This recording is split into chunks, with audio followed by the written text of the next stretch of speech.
nós estamos aqui mais uma vez para estudarmos mais um tema interessantíssimo do livro do Apocalipse. Eu estou aqui junto com as minhas, com as meninas, né? Com as meninas, minhas companheiras aqui. Suzy Laire, Nadma Forte, Michele Vasconcelos. Olha, Nadma, eu vou te contar uma coisa. A Suzy e a Michele são professoras de língua portuguesa. Ai, que medo! São escritores e são palestrantes. Até parece que foi combinado, não é? Precisa de medo não, amiga, imagina. E são cacheadas. Poder do cacho. É, isso aí. Meninas, mais uma vez, bem-vindas. Tudo bem com você, Nadma? Certo, graças a Deus, viu? Tudo belezinha. Então tá bom. E o Netinho, tudo tranquilo? Tá ótimo, só crescendo. É isso aí. Como é que é o nome do seu netinho, Nadma? Chama-se Arthur. Eu já tenho duas netinhas maiores, né? Uma é a Cecília e a outra é a Olivia, de 2 anos e pouquinho. Todos nomes muito bonitos. Arthur, já. É o menino, né? Bem-aventurado fruto. Olha, que legal. E você, Suzy, tudo bem com você? Tudo, graças a Deus, tranquilo. Tranquilo. Ótimo. Michele também tem 2 meninos, Michele? 2 meninos. O Felipe tem 12 anos e o Lucas tem 6. Ah, que legal. Michele é mãe de meninos, Suzy é mãe de meninos e eu sou Também mãe tenho de 2 meninos também. Olha lá, que legal. Casal. A Nádia, eu sei, tem um casal. Tá vendo? A Nadma salvou, né? Trouxe o tomzinho cor-de-rosa no meio desse mundo azul. Nós somos as mulheres do mundo azul, Nadma. É. A gente entende tudo de futebol na sala. De proibir futebol na sala. Eu entendo tudo de desviar de legos. Eu ia dizer isso, eu entendo tudo de pisar e fincar meu pé num lego. Que bom, que bom. Michele, Suzy, que bom ter vocês aqui conosco. Nadma, que está sempre aqui nos ajudando. Próxima semana a Esther estará de volta, não precisa ficar com saudade, logo, logo ela está aí de volta, aqui conosco, para estudarmos também, continuarmos estudando o livro do Apocalipse. E vamos iniciar então com uma oração. Michele, você ora para a gente? Posso orar. Oremos. Nós te agradecemos, Senhor, por mais uma semana que nos oportuniza crescer no conhecimento da Tua Palavra, crescer também na comunhão contigo. Obrigado porque um dia lá no ventre da nossa mãe Tu nos escolheu para sermos Tuas filhas, Teus filhos, e a partir disso ser um relacionamento nasce e brota diariamente. Nos supra, Senhor, segundo a Tua vontade, nos encha de graça e misericórdia, e que essa conversa de agora, que cada um dos momentos que teremos de recapitulação da lição, seja para honrar o Teu nome, para nos tornar mais, estarmos mais perto daquele grande e maravilhoso dia que será a Tua volta. Oramos em nome de Jesus. Amém. Amém. Senhor. Muito bem. Olha, de acordo com alguns estudiosos, quem escreveu o livro do Apocalipse, fontes históricas, mostram que foi João. João foi um dos discípulos de Jesus. Nesta época em que João escreve o livro do Apocalipse, ele é o único que está vivo dos discípulos. Agora, se você observar um pouquinho a história de João, vou pedir só para a Suzy fechar um pouquinho o áudio dela, que está dando um eco. Sorry. Isso. Se a gente observar um pouquinho a história de João, a gente vai perceber que João era conhecido como filho do trovão. Aí você fica imaginando aquele homem, né? Aquela postura de homem carrancudo, quem sabe muito sério, falava assim, né? Para ter esse nome, filho do trovão, e de repente ele escrevendo um livro revelando o amor de Deus, um livro que fala só de amor. Sabe por quê? Porque João, enquanto ele andou com Jesus, ele deixou ser moldado por Jesus. E sabe o que aconteceu? João foi o único discípulo que fez uma coisa que eu gostaria muito de fazer e eu tenho esperança que um dia eu irei fazer. Ele encostou a sua cabeça no peito de Jesus. Olha que delícia! Jesus encostou a cabeça assim no peito de Jesus e, quem sabe, ele suspirou. Ai, que coisa boa, né? Que descanso. Ele estava realmente, neste momento da sua vida, preparado para falar deste amor de Jesus, para escrever sobre este amor de Jesus. Quando ele estava lá, exilado, na ilha de Patmos, ele começou a escrever sobre este amor que transforma, esse amor que muda a nossa vida e que nos traz tanta alegria. Agora eu vou contar uma coisa para vocês aqui. Segredinho nosso, hein? Eu já assisti algumas séries.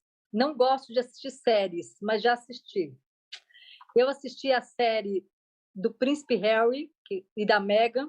Eu queria saber por que aquela mulher abandonou o palácio. Eu queria entender isso. E agora eu uso muito essa história da série para falar com os meus adolescentes, né? Ela mudou toda uma vida para fazer parte daquele mundo e depois ela viu que ela não fazia parte daquele mundo e ela saiu daquele mundo. Então eu assisti a série para entender um pouquinho, né? Essa história de príncipe, de princesa, de rei é tão longe aqui da nossa realidade do Brasil, né? Então eu assisti essa série.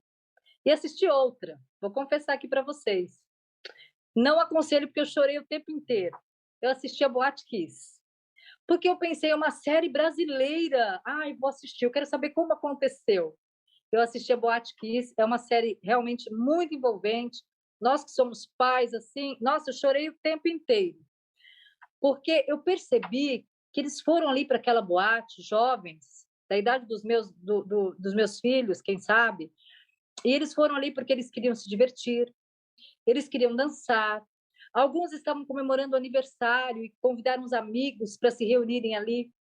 E enquanto eles estavam ali envolvidos na música, dançando, eles não perceberam o fogo que estava pegando no teto. Demorou para eles perceberem, né? Até um rapaz lá do som gritar que era um incêndio. Passou-se muito tempo. E eu fiquei pensando agora nos nossos dias, no nosso mundo.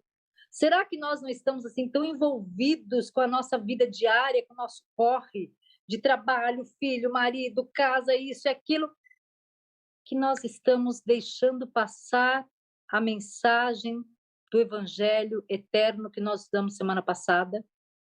Será que nós estamos esquecendo de estudar a Bíblia, a palavra de Deus, para entendermos aí que nós precisamos ser avisados e avisar o que está por vir? Sabe, Apocalipse 14, 12 diz assim, ó, vou ler para você.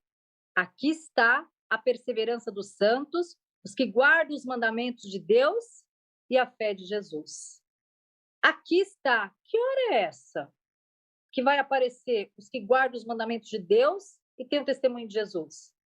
E se você ler o Apocalipse, voltar um pouquinho do 14, ler o 7, ele diz assim, temam a Deus. Temer a Deus? Nádima, vou chamar você, Nádima. Nádima, me explica esse negócio direito aí. Eu acho que nós somos, assim, de uma geração assim, meio parecida. Mas quando fala esse negócio de temer, eu lembro já de pai e mãe, já dá até medo. É isso mesmo, Nádima? É para ter medo de Deus? Mas não é, né? A ideia é um alerta. E o Apocalipse, ele traz esse tipo de chacoalhão do anjo falando para nós algumas coisas que a gente precisa fazer. E é muito legal porque ele coloca essa questão do temam a Deus antes que a gente glorifique a Deus. Então, eu vou voltar lá num dos mandamentos que fala assim, honra teu pai e tua mãe. O que é honrar pai e mãe? Eu também trabalho com adolescentes, então aqui nós temos um mix de 4 que lidam com adolescentes, né? Quando eu falo isso para eles, eu falo assim, quando seu pai ou a sua mãe for te apresentar para mim, o que eles vão dizer? Eles não pegaram você no colo e falavam assim, ai, vai ser um bandido maravilhoso. Não, esse daqui vai ser um ladrão. Não, os pais querem o melhor para os filhos. E daí, quando a gente honra pai e mãe, nós estamos fazendo os pais babarem de orgulho, de prazer, de alegria, porque nós existimos. Então, isso é honrar pai e mãe. Eu estou mostrando um mix do temer com o honrar. Estou tentando aí, as professoras vão me ajudar, tá? O que é esse honra pai e mãe? É eu não fazer meu pai e minha mãe passar vergonha, sabe? Eu não entristecer meus pais, é eu dar esse tipo de orgulho legal, sabe? É, meu filho passou no vestibular. Ai, meu filho, isso, meu filho. Então, é mais ou menos isso. O que que é esse temer a Deus? É eu saber quem é Deus e respeitar Deus na sua profundidade, no seu caráter. Porque a lei de Deus reflete o caráter quem ele é. Sabe quando você admira uma pessoa e você valoriza aquela pessoa e você honra aquela pessoa, você respeita, você de alguma forma é fiel àquilo que aquela pessoa faz. Então, quando o anjo fala assim, ei, Nádima, teme a Deus, ele está me dizendo assim, respeite a Deus, seja submissa a esse Deus, glorifique esse Deus, honre esse Deus com a tua vida. Não é eu ficar tremendo de medo porque eu fiz coisinhas erradas.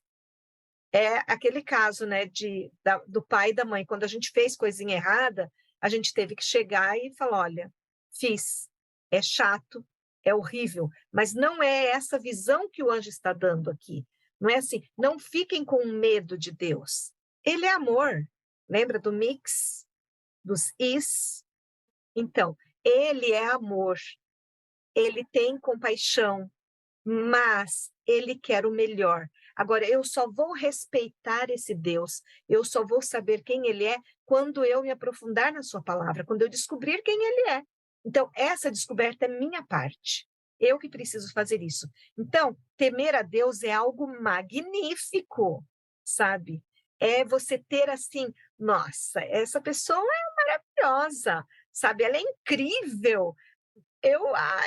Eu fico encantado quando eu vejo as coisas que ela fala. Então, é isso que nós precisamos ter. E por isso que é maravilhoso.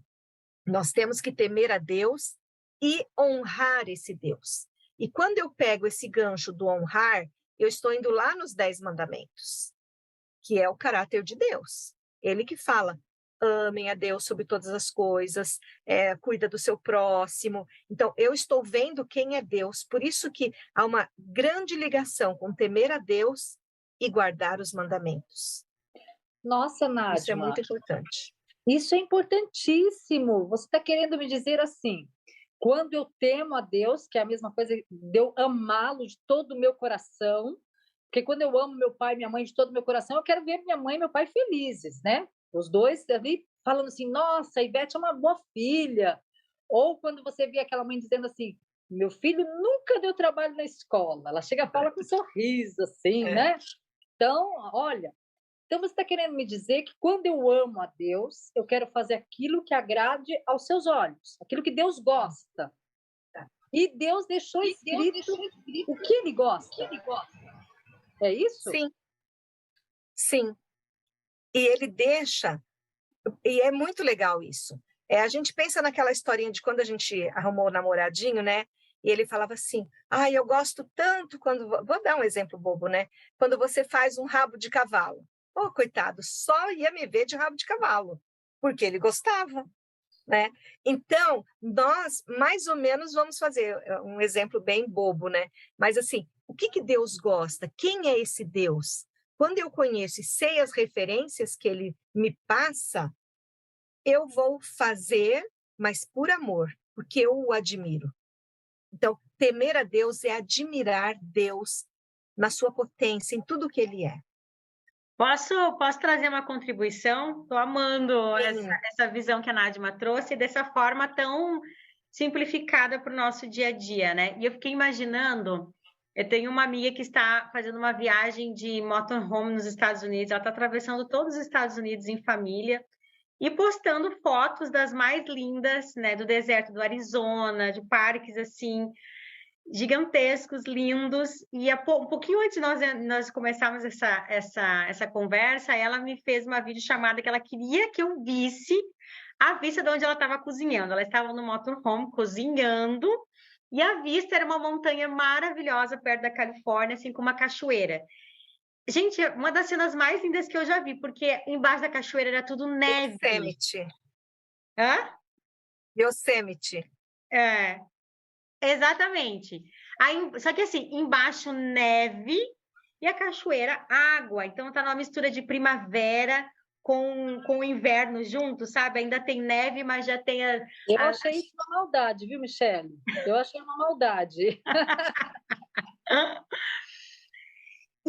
e eu fico imaginando que temer a Deus é quando a gente tem essa consciência dessa grandiosidade e você fica boquiaberta e você reverencia aquilo. É como se assim, gente, isso merece todo o meu respeito, isso merece a minha admiração. Eu fico boquiaberta com o que eu estou vendo, eu fico até eu dou um minuto de silêncio para o que está acontecendo aqui, né?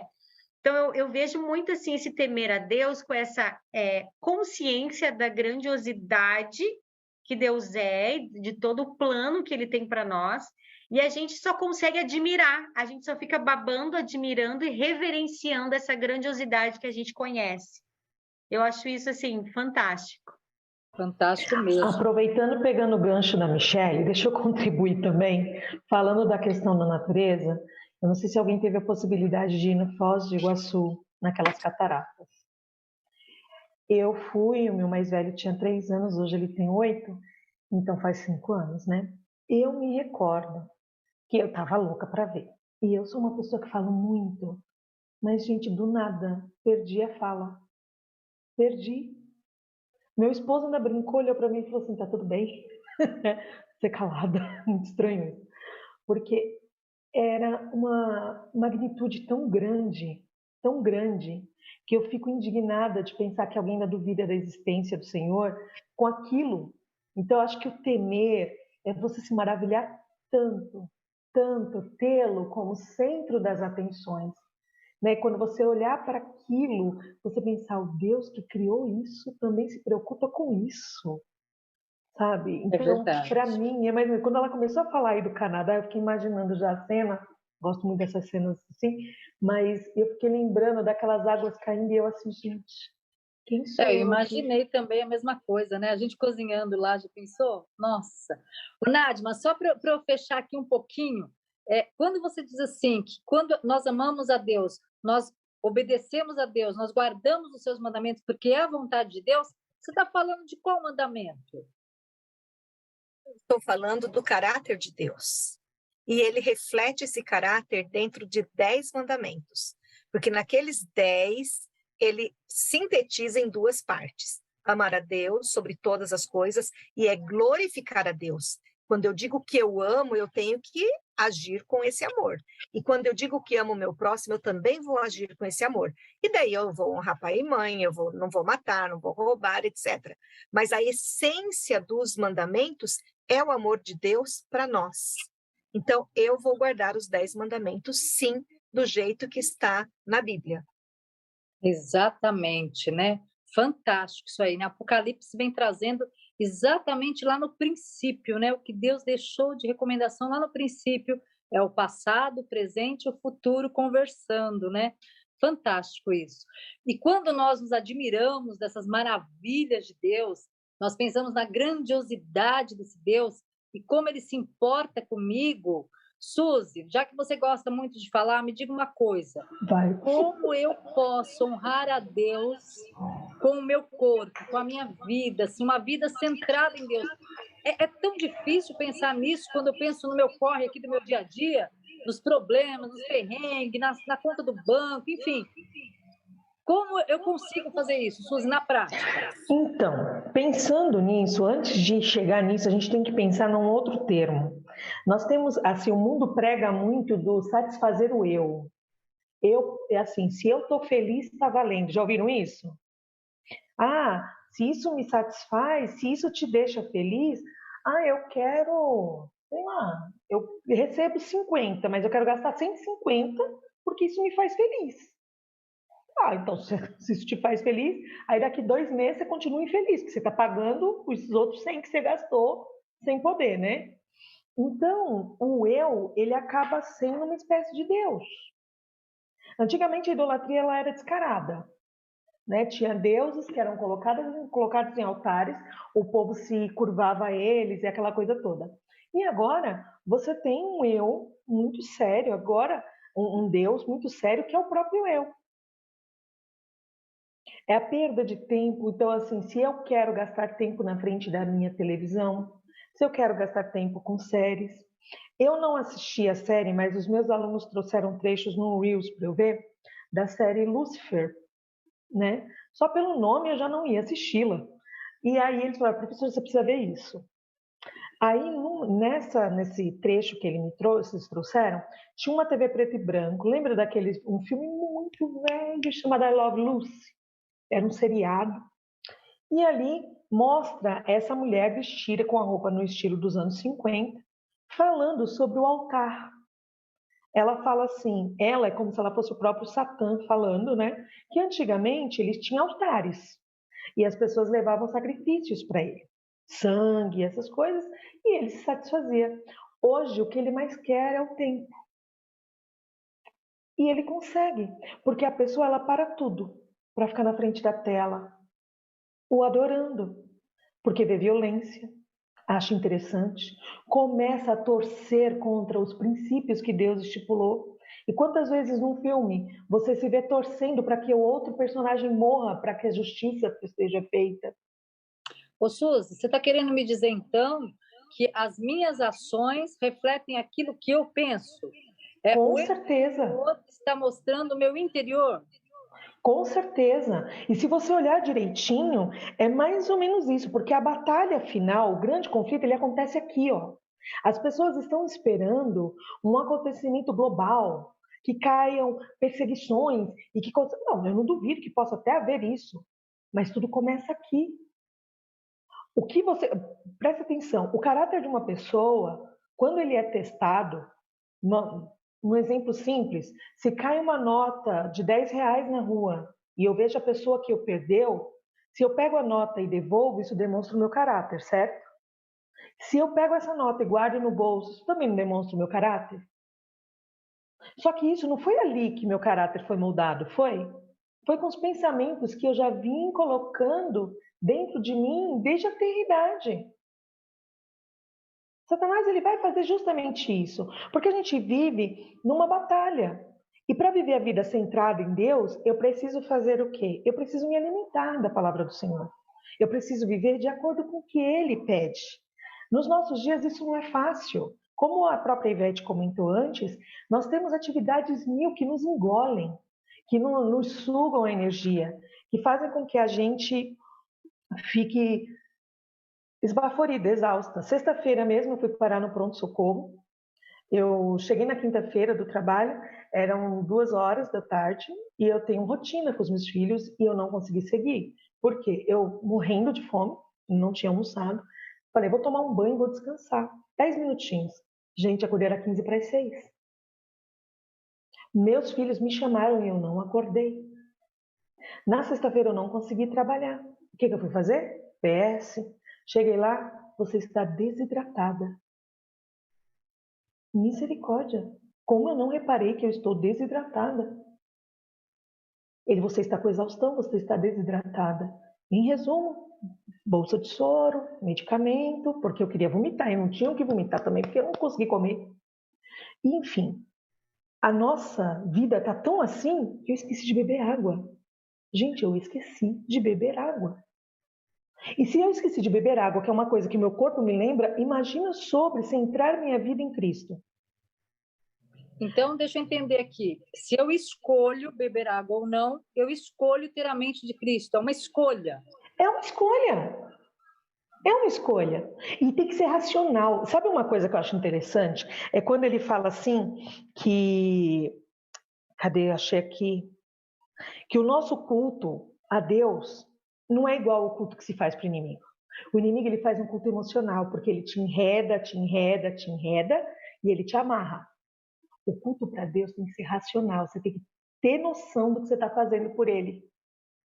Você tem que ter ideia de que você está ajoelhada orando por ele, pedindo a orientação dele. Você tem que ter consciência de que o domínio sobre determinadas áreas da tua vida não é mais seu, é dele. Os domínios da sua paixão e tudo, é ele quem conduz. É muito interessante. Eu fui procurar o significado da palavra glória, porque fala muito glória a Deus nas alturas, tudo é glória, né? E eu achei o seguinte, que glória é grandeza, honra, E essa foi a que mais me chamou a atenção. Fama por grandes obras ou extraordinárias qualidades. E quando a gente fala assim, quando alguém elogia um dos meus escritos, eu sempre falo, a Deus toda a honra e toda a glória. Porque eu não sou capaz, Ele é capaz, Ele só me usou. E nesse momento que a gente vê que é assim,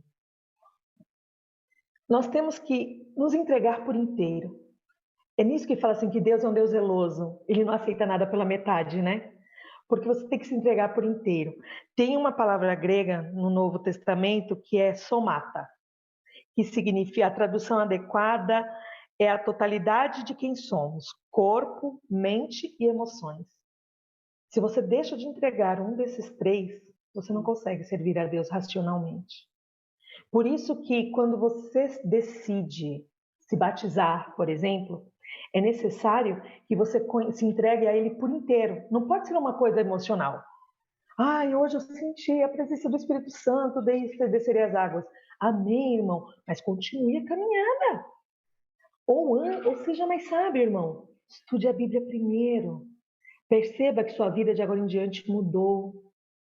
Que vai ter tribulações, mas você não está sozinho. Então, sabe? Suzy, eu glorifico a Deus com o meu corpo, com aquilo que eu me alimento, que eu como. Tem que beber Isso. água. Eu já tô E aqui beber água, gente. Bebam água. Bebam água. com a minha forma de me vestir, com a minha forma de pensar, de agir, de falar. Todas essas maneiras aí são formas de eu glorificar o nome de Deus. Lembra aquela questão de que falam que um cristão... Eu gosto muito dessa expressão, não sei se é expressão ou um ditado, que diz assim, que pregue a palavra do Senhor por onde você for, e se necessário for, use palavras. O cristão, ele é um livro aberto. A Michelle falou isso na oração dela. Se preciso for, que a gente fale, né? Isso. Eu gosto muito, muito, quando alguma coisa é feita e a pessoa fala, nossa, senti Jesus, senti paz. Porque você percebe, e tem que lembrar, a glória não é tua. Quando a gente tira o eu de campo, quando eu era criança eu declamei uma poesia e falava assim, que na cruz está Jesus e eu estou no trono. Quando eu coloco Jesus no trono e vou para a cruz, ele me tira de lá e me dá vida. Então, é mais ou menos isso. Se a gente parar para pensar, dar glórias a Deus traz vida e alegria para tudo. A gente começa a parar de ser egoísta. Se você para de ser egoísta, o inimigo para de ter poder sobre a tua vida. Porque você vai entregar tudo nas mãos do Senhor. É verdade. Mas se você parar para ver direitinho, só para fechar, falar que Deus é o centro da nossa existência, nosso único desejo é dar glórias a Ele. Com nossa alimentação, nosso modo de vestir, entretenimento e interação com os outros. Glorificamos a Deus ao revelar seu caráter de amor ao mundo por meio do nosso compromisso de fazer sua vontade. Isso é ainda mais importante à luz do juízo final na Terra. Porque através de nós podemos levar pessoas a Ele, como também podemos afastar pessoas dele. Muito bem, Suzy, você terminou aí esse seu raciocínio com chave de ouro, porque eu vou jogar essa bola quente para Michelle. Viu, Michelle? Agora é tua. Falando de a luz do juízo final da Terra. Peraí, então você quer dizer que o meu modo de agir, o meu modo de me vestir, como eu glorifico a Deus, tem a ver com o juízo final? Michelle, você entendeu essa parte? Gente, eu estou muito impactada com a fala da Suzy. Eu estou assim encantada, bebi assim cada palavra e eu ficava assim, que eu queria contribuir, eu queria falar, não estava me segurando. Porque eu fiquei pensando e fazendo várias conexões. Então eu queria, antes até de seguir com esse assunto do juízo, só pegando um gancho da fala dela sobre o nosso eu, o nosso egoísmo, a nossa vida centrada em nós mesmos. Numa das minhas palestras, né, em que eu falo sobre feminismo, feminilidade, posição da mulher, né, eu apresento um estudo sobre a mudança que aconteceu de mentalidade social e de ideologia e filosofia social no início, ou na virada para a pós-modernidade. Nós vivemos hoje num período que se chama pós-modernidade. A pós-modernidade começa lá desde da Revolução Industrial. E lá na Revolução acontece uma mudança, uma chave, porque até ali a sociedade era teocrática, era teocêntrica, né? O teocentrismo, Deus no centro de todas as coisas. O início da pós-modernidade se levanta o humanismo, que as pessoas acham que é a palavra mais linda do mundo, né? Humanismo significa que nós somos humanos, que nós somos, né, acolhedores ou empáticos, ou o que seja. Mas, na verdade, a raiz da palavra humanismo é o homem no centro de todas as coisas. Aí é que está a falta de informação que faz a bagunça na comunicação, né? Exatamente, muito bem. E aí a gente vê que foi uma jogada do inimigo, foi o inimigo que plantou essa ideia. Vamos tirar Deus do centro e colocar o homem no centro. Aí do humanismo, que é o homem como centro de todas as coisas, vem o quê? Vários ismos, né? Aí a gente tem o sensualismo, né? Porque até ali a mulher ela era vista de uma forma, pós-modernidade, para vender um carro, um terreno, o que for, a gente coloca um peito de fora, uma bunda de fora, né? A venda do que é sensual.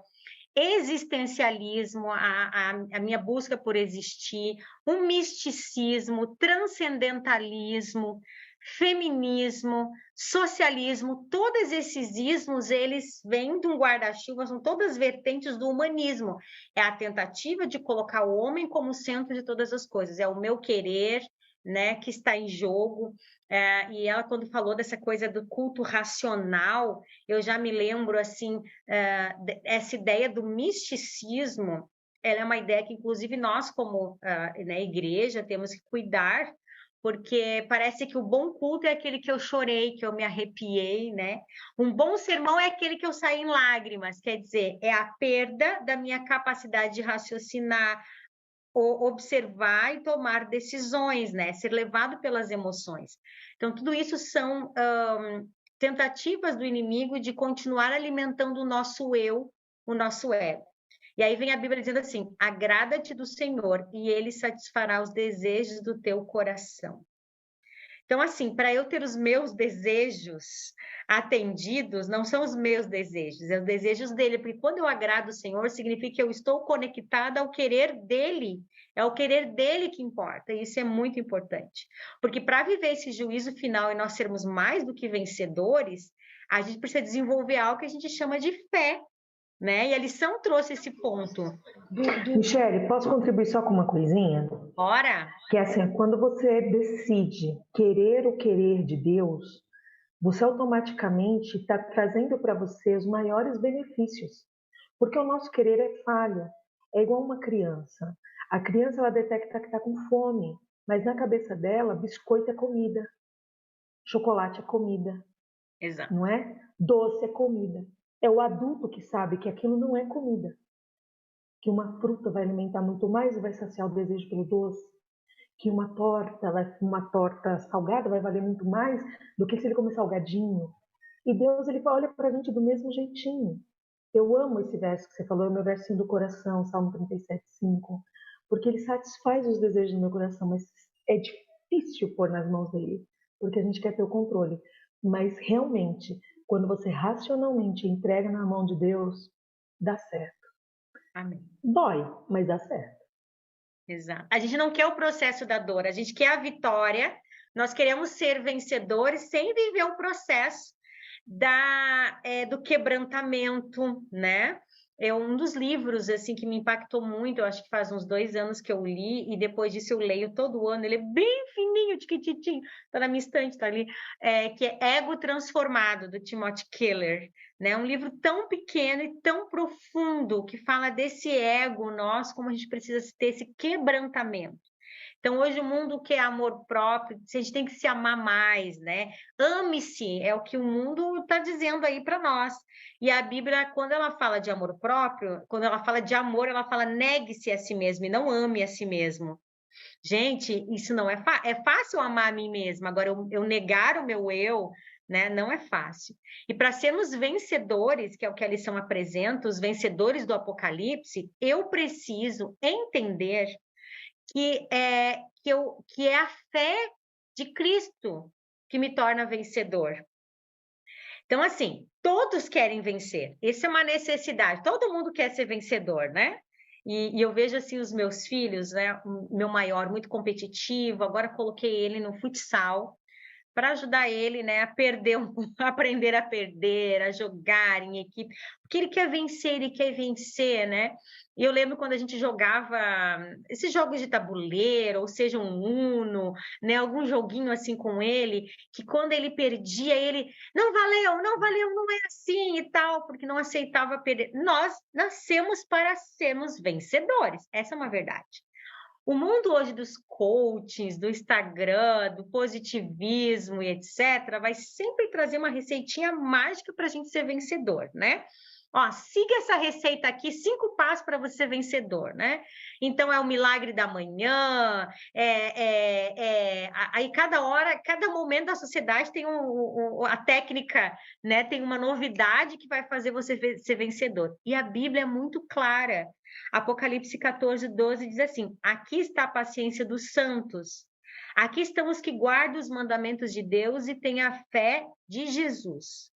Então, ele apresenta aqui quem são os vencedores. Os vencedores são aqueles que guardaram os mandamentos, e para isso eu preciso subjugar o meu eu, viver uma vida de quebrantamento, e aqueles que têm a fé de Jesus. E para mim foi, gente, muito revelador. Eu acho incrível o poder que a palavra tem de se renovar na nossa vida, né? Porque na minha mente era a fé em Jesus. E o texto apresenta que é a fé de Jesus. Isso faz uma diferença enorme. Porque essa capacidade não é minha. Eu não tenho essa habilidade de ter essa fé. Essa fé eu só vou ter por meio dele. É a fé que Cristo teve. Porque quem é vencedor no modelo que eu quero atingir é Jesus. Não é, sei lá, o Ayrton Senna, o Usain Bolt, ou qualquer outro vencedor aí que a gente possa trazer como exemplo, né? Ou quem ganhou o Oscar esse ano, o melhor filme. Não, a minha referência de vencedor na vida é Jesus. E, gente, para Jesus vencer o pecado, o que foi Jesus vencer as tentações de Satanás? Ele só venceu através da palavra. E se eu não estou fixada na palavra, envolvida com a palavra, apaixonada e vivendo a palavra, eu não vou conseguir ter essa fé e vencer, né, esse gigante que é esse mundo de opções para a gente se desviar, para a gente perder o foco, né? Então, Cristo, ele venceu as mais ferozes tentações que Satanás podia ter apresentado, né? A tentação da fome, a tentação do eu, né? Satanás, ele apresentou para Jesus uma forma de Jesus até mesmo se glorificar, era uma grande tentação para Jesus, né? E Jesus, ele conseguiu vencer tudo isso porque ele tinha uma fé. E essa é a mesma fé que nós precisamos ter, a fé que só Cristo pode nos conceder, a fé que nós não somos capazes de desenvolver sozinhos, e nós não vamos vencer pela nossa própria força, pela nossa própria vontade ou capacidade. É só através da fé em Jesus. Nós podemos vencer e nós só podemos vencer porque Ele já venceu. É a vitória de Cristo que nos garante a vitória também. Gente, isso é muito lindo, isso é lindo demais. Nossa, sem comentários, né? A Michelle disse tudo. Eu ficaria aqui horas ouvindo vocês falarem, ficaria horas aqui ouvindo a Michelle explicar. Michelle, não há o que temer, né? O julgamento de Deus é a favor do povo de Deus, não é? Não há o que temer, não precisa ter medo, não é? Esse julgamento aí, Deus é o juiz, mas ele também é o nosso advogado, né? Jesus é o juiz e o nosso advogado. Então, nós só precisamos confiar. E você fechou assim com chave de ouro, recitando o verso que foi o nosso primeiro verso que eu li, né? Os vitoriosos são aqueles que temem a Deus e têm a fé de Jesus. Olha, tem um outro texto interessante que diz assim, olha, o temor do Senhor é, portanto, um convite divino para estar do lado de Deus no conflito, a fim de estar diante de sua presença gloriosa, preenchidos de alegria em eterna comunhão com Ele. Que nós possamos fazer parte desse povo vitorioso. Que o desejo do nosso coração seja realmente fazer a vontade de Deus, né? Deixar Deus assim alegre com as nossas atitudes. Não só vai satisfazer os desejos do nosso coração, mas também nós vamos fazer parte lá no final do evangelho eterno, fazer parte da vida eterna e estar com Jesus eternamente, que é o nosso grande desejo. Amém. Meninas, foi muito bom estar com vocês aqui novamente, viu? Muito bom mesmo. Olha, amei esse estudo. Próxima semana a Esther vai estar aí de volta. E aí, com certeza, Nádima, você também vai estar aí estudando com ela e com outras meninas. Mas foi muito bom estar aqui com vocês essas 2 semanas, viu? Sim, foi uma bênção, concordo. Muito bem, Suzy. Aproveitando, você ora para a gente, pode ser? Oro, claro. Vamos lá falar com Deus. Querido bom Deus, queremos te agradecer o privilégio que tivemos de ouvir a tua palavra. Senhor, nos capacite, ó Pai, nos oriente, nos dê sabedoria e humildade para seguir aquilo que o Senhor deseja que nós sigamos. Fica também, eu te imploro, com os nossos amados, Senhor. Envia o teu Santo Espírito para incomodá-los também, profundamente, assim como estamos incomodando, para que possamos estar ao teu lado todos os dias. Também te imploro, Senhor, pelo estudo dos próximos temas, que o Senhor também envie o teu Espírito para nos guiar. Fica ao nosso lado, ao lado de quem amamos, onde estiverem. Em nome de Jesus, amém. Amém, amém. Um beijo, fiquem com Deus, até semana que vem. Esta terra é passageira, a vida